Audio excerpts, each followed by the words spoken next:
Brilliance Audio presents Hot Money by Sherryl Woods, performed by Tavia Gilbert.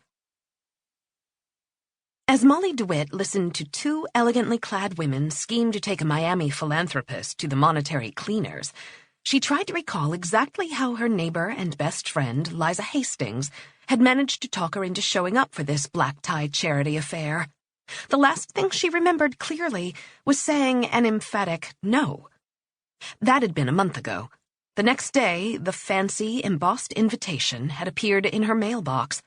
A week after that, Liza had begun dropping pointed hints about her failure to reply, especially when the cause was so worthwhile, saving the spotted owls in Oregon and Washington, among other endangered creatures. I replied.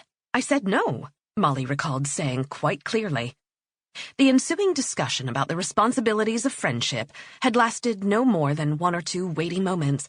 Then Liza had left her to wage a battle with her conscience. It wasn't that Molly had no conscience.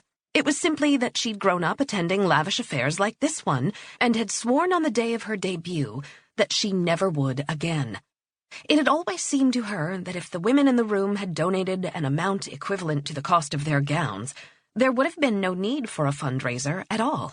She could recall mentioning that to Liza on a number of occasions. Liza, unfortunately, had very selective hearing and a skill at arm-twisting unrivaled on the professional wrestling circuit.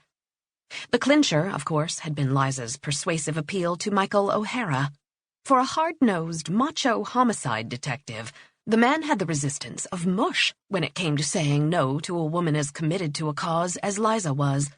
He'd looked shell-shocked as he'd written out his sizable check.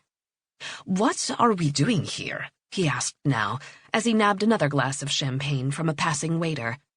Molly thought he sounded rather plaintive. She scowled at him. "We wouldn't be here if you hadn't succumbed to Liza's pressure. You had your checkbook out and those tickets in your hands before she even finished saying please. You could have stopped me. How was I to know you intended to drag me along with you? For all I knew, you planned to ask that charming go-go dancer who was all over you at Tio Pedro's a few weeks ago." He grinned. No, actually, he smirked. "Go-go dancer? Your claws are showing, Molly. Maria Elena is in the chorus of a Tony Award-winning musical on Broadway." "Whatever. Besides, I was hardly likely to ask her when this is your friend's event. I'm almost certain Liza indicated this was a package deal. You and the tickets, all for a paltry $500 contribution." He groaned. "Do you know how many tickets to Miami Heat games I could buy with that?" "Don't tell me. Tell Liza. I'm wearing a dress that cost nearly double that." "I thought a former debutante would have an entire collection of ball gowns." "I do, in size 4. I'm an 8 now," she said, giving him a warning glare.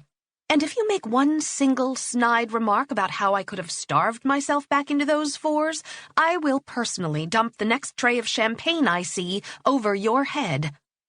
He regarded her curiously. "Are you always this charming at galas?" Molly felt a momentary pang of guilt. She squashed it. "I get testy when I spend more than a week's pay on a dress that, with any luck, I will not wear again in this lifetime." "At least you can save it for the Academy Awards or the Emmys, even the Miami Film Festival.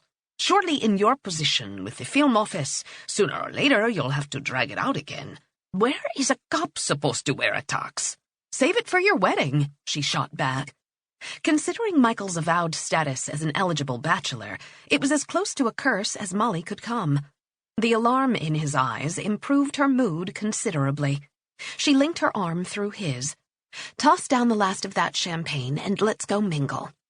Actually, now that she was beginning to resign herself to an endless, tedious evening of polite chit-chat and lavish praise of the canapes, Molly discovered that she could appreciate the setting, if not the reason for her presence.